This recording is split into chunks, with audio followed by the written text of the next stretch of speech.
انت متخيل ان الاهلي بعد ما خرج من افريقيا يخرج من كاس مصر، وبعد كل الاداء السيء جدا جدا جدا بيعمل مكافأة للاعيبة لو هم كسبوا الست ماتشات وخدوا الدوري ياخدوا مكافأة، اللي هو اصلا هم مخرجينك من كاس مصر ودوري ابطال افريقيا اللي هي البطولة الاساسية بتاعتك. فانت هو طبعا ده يعني نوع من انواع التحفيز، ان هو خلاص انسوا اللي فات. انتوا خلاص خرجوا خلاص من دوري ابطال افريقيا، خرجتوا من الكاس. طبعا بيدي لهم الدافع ان هم يركزوا في الدوري ويكسبوا، لكن طبعا كل ده من غير جدوى، من غير اهميه. طبعا الاهلي بيقدم اداء يعني الى حد ما كويس عن باقي الماتشات، بس ما كسبش الماتش.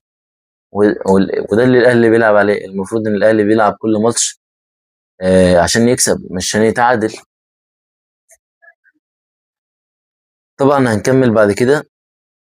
هنا في الدقيقة 8 87 كابتن علي ماهر بيطلع بالحج وينزل حسين السيد، وبيطلع إبراهيم محمد وينزل محمد صادق، اللي هو بصراحة لاعب حريف جدا ولاعب جامد.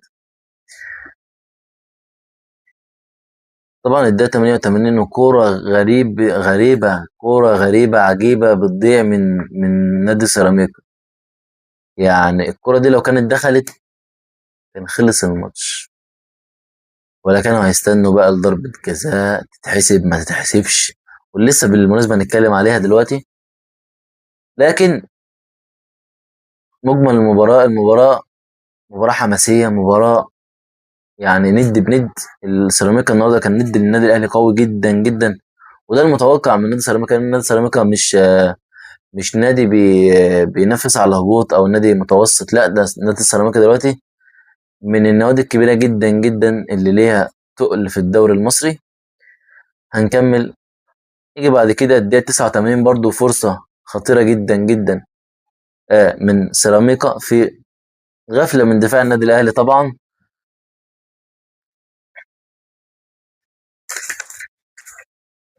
نيجي بعد كده وسمرع بيضيع كرة برضو غريبة.